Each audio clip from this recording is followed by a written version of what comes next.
Alright, we're going to run through a couple of examples that we probably ended up doing in class for simplifying and verifying trig identities. And some of our guidelines for doing this is we'll start with the more complicated side, which happens to be, I think, for most of the problems we're going to do is going to be the left-hand side. Sometimes it's a little debatable about which side is more complicated, so sometimes you may have to work both sides. Another guideline you might think about is to change everything into sines and cosines and then simplify from there. A lot of things you might want to try is combining fractions, multiplying by conjugates, usually for the denominator, and then to reduce as possible. And if you get stuck, try a different approach. Maybe work on the other side if it's also kind of complicated. And when you're finished is when you get the left-hand side is equal to the right-hand side. All right. So we're going to start off with this cosecant theta, tangent theta, cosine theta is equal to 1. And obviously the left-hand side is more complicated. So we're going to go ahead and do the left-hand side. So cosecant is 1 over the sine. Tangent of theta is sine of theta over cosine of theta. And then we have a cosine theta here. Okay.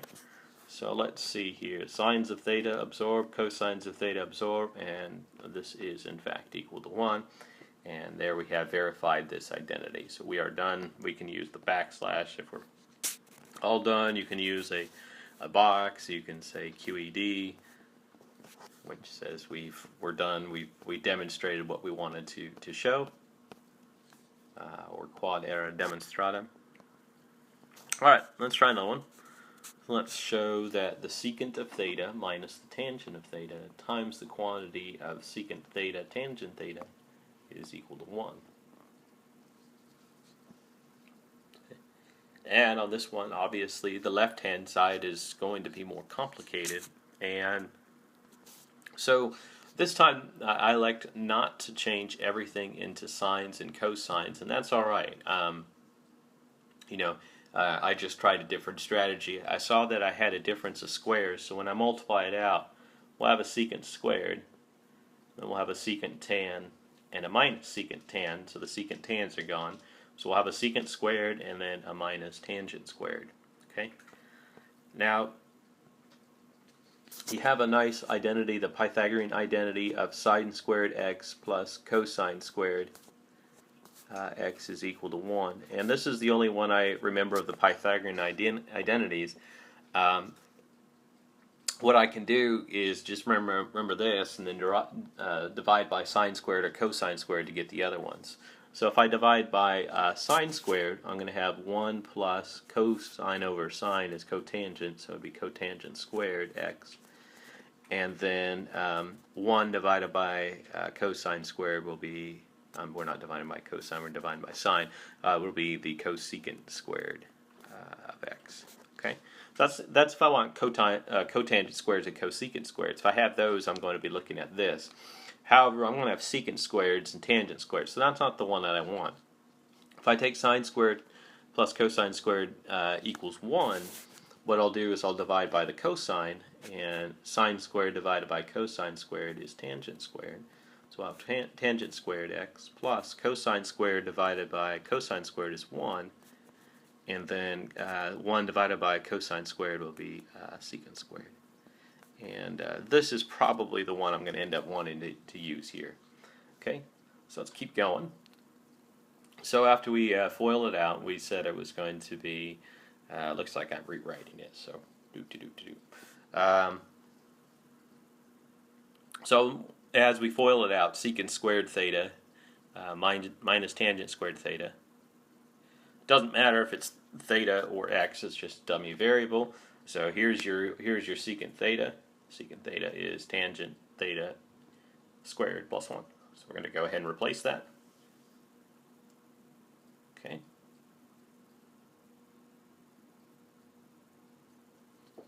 All right. Let's keep going. Come on. There we go. Tangent squared theta plus 1 is secant squared. And tangent squared theta will absorb and it'll get us 1. So this is the second time I'm running through recording this video. I didn't notice that it paused recording like halfway through, so it looks like I wrote the same thing twice up here, so sorry about that. Alright, moving along. Let's show that cosine squared x plus cotangent squared x plus sine squared x is equal to cosecant squared x. So again, obviously the left-hand side is more complicated, so we're going to go ahead and start off with that. And we're going to note that cosine squared x plus sine squared x, that was the identity we just talked about, and that's equal to 1. Okay? So that cosine squared x plus the sine squared x, that's all going to turn into 1. And we'll see what we got left going on. Alright, so there's the 1 plus the cotangent squared x. And we were just talking about these identities. So if I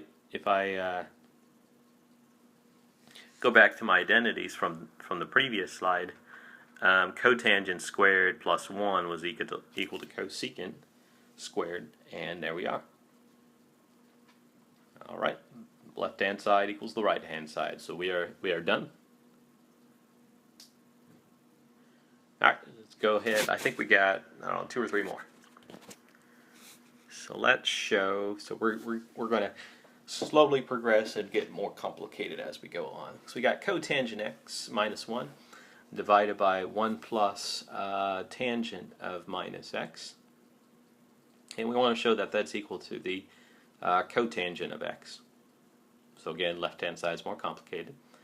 Alright, so we'll do a very rough sketch. There's the sine. The sine is an odd function, so sine of minus x will be equal to minus sine of x. Okay. Then if we draw a rough sketch of cosine, cosine was an even function, so cosine of minus x, the cosine just gobbles up the negative, will be cosine of x.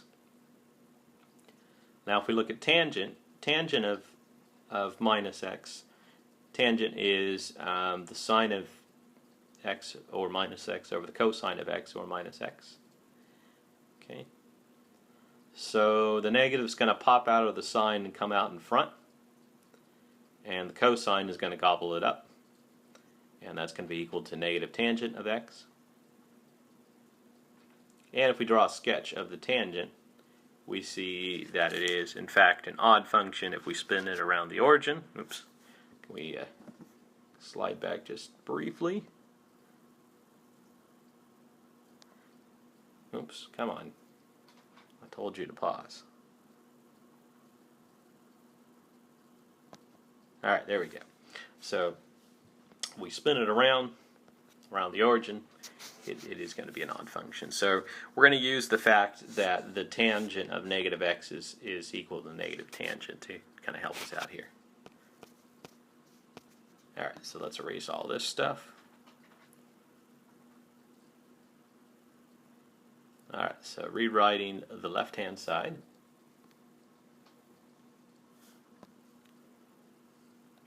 So we'll have cotangent x minus 1. We'll go ahead and pop out the negative out of that tangent. So it becomes 1 minus tangent x. Okay, and at this point in time, you have a couple of routes. Probably the most basic one is just to write the cotangent and the tangent in terms of sines and cosines. You have 1 minus tangent x in the bottom, so another strategy would be maybe to multiply by the conjugate, which would be 1 plus tangent of x, and kind of see where that goes. Sometimes you might end up getting stuck, so you might have to try again. So as I've been working through these problems, I've already done them prior to it, so if I made some sort of error, then I went ahead and went a different route. So I found that rewriting in terms of sines and cosines seemed to be the best. So the cotangent is cosine x over sine x minus 1. And then 1 minus tangent x is 1 minus sine x over cosine x. And we got common denominator here of sine x cosine x, so that's what we're going to multiply the top and the bottom by is sine x cosine x.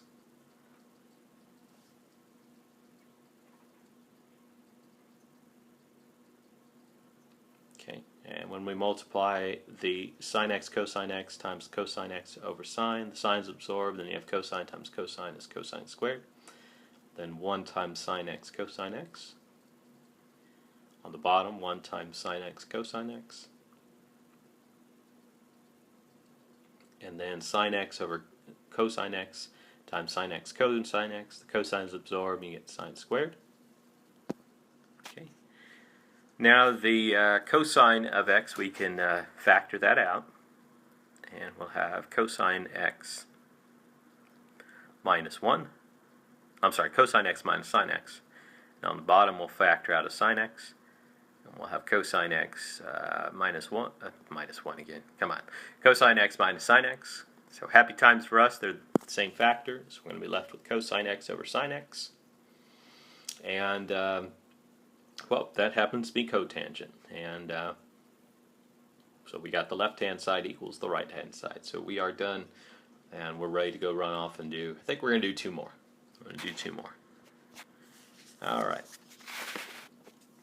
So we're going to have the sine of theta over 1 plus the cosine of theta plus 1 plus cosine of theta over the sine of theta. I want to show that that's going to end up being 2 cosecant of theta. And again, the left-hand side is more complicated, so we're going to work that side out. So one of our strategies was, if we got multiple fractions, we're going to try to go ahead and combine them. So we're going to write out the left-hand side, and we're going to leave a little bit of room so that we can get a common denominator. So the common denominator here is going to be 1 plus cosine theta quantity times the sine of theta. So that means for the first fraction, we'll multiply it by sine of theta over sine of theta. And then for the second fraction, we'll need to multiply by 1 plus cosine theta over 1 plus cosine of theta.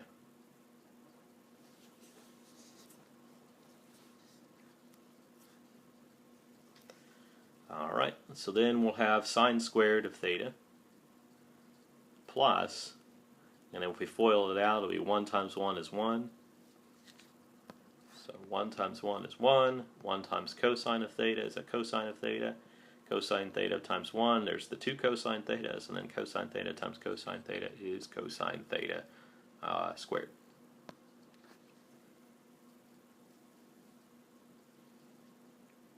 Then all over the common denominator, sine of theta plus 1 plus cosine theta. Alright, so where did this 2 come from? Well, sine squared plus cosine squared is 1. Added to that 1 makes 2. 2 plus 2 cosine theta, all over sine of theta times the 1 plus cosine theta. We'll go ahead and factor the GCF of 2 out of the top, so we'll have 2 and then 1 plus cosine theta. And happy times, we've got the same factor in both the top and the bottom, so that can go ahead and be simplified. 1 plus cosine theta, and those will absorb, and we'll have 2 over sine of theta. And the sine of theta is on the bottom, that's a cosecant, so that gives us 2 cosecant of theta. Alright, so left-hand side equals right-hand side. We are done. And let's take a look at one more. So we got 1 minus the cosine theta over 1 plus the cosine of theta. And that's going to be equal to the cosecant of theta minus the cotangent of theta quantity squared. Okay. Now this one, it could be argued which side is more complicated. You certainly could try to work through the right-hand side. My initial response was to go after the left-hand side, and I noticed that I might want to multiply by the conjugate here of 1 minus cosine theta and see how that goes. Maybe that approach works, maybe it didn't. So if it didn't work, then I'd maybe try to work on the right-hand side. Alright, so we're going to work the left-hand side here, and we're going to go ahead and multiply by the conjugate. So the conjugate of this thing happens to be the top. which is 1 minus cosine theta. So I'm going to multiply the top and the bottom by 1 minus cosine theta.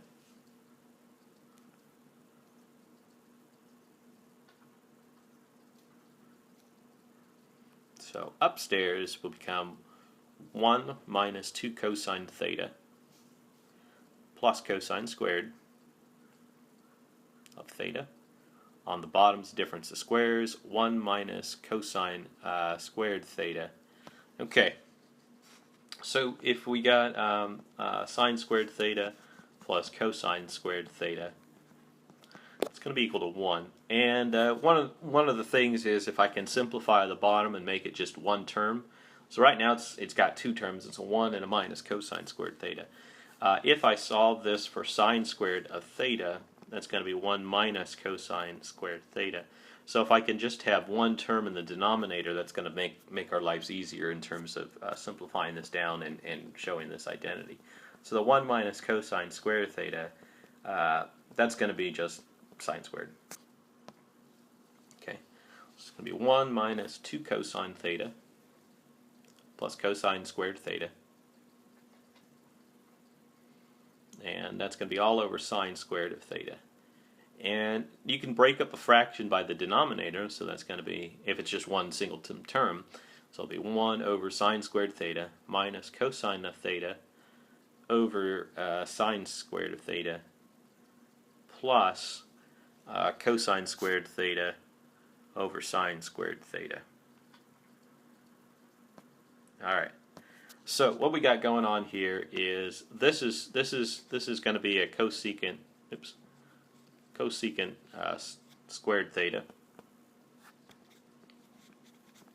and this is a cotangent squared theta.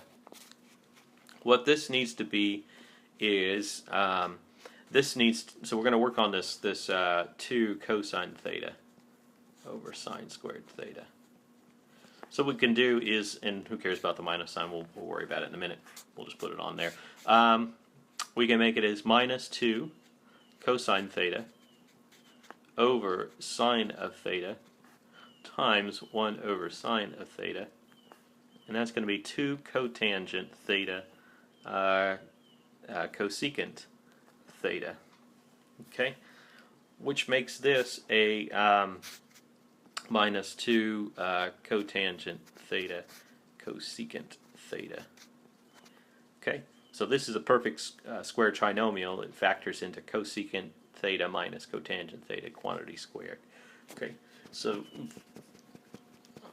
at that point in time, the only thing that I could really do is, I might be able to work the top a little bit too, but this seemed like the best bet, and I could have tried some other things and maybe it worked out, maybe not, but this is just, after experience, you kind of have some intuition in terms of, or insight of where you want to go with it, and that's what I tried, and it happened to work out. Maybe sometimes it doesn't work out, and then I got to go try something else. Okay, so there's perfect square trinomial, factors into cosecant theta minus cotangent of theta, quantity squared. Okay, so left-hand side equals right-hand side, and we're done. Like all things that we've been doing all semester in math is, you just got to practice it. And I like to take the view that these are puzzles, and I got a certain number of rules that I need to follow to kind of get one side to equal the right-hand side. They can be frustrating, so if you're just really stuck on something, move on and work on another problem. If you get stuck on problem number 8, just keep on moving. Try some other ones. Maybe you'll think of something else, how to approach a problem a little bit later on. But don't just stop if you get stuck on one of the problems.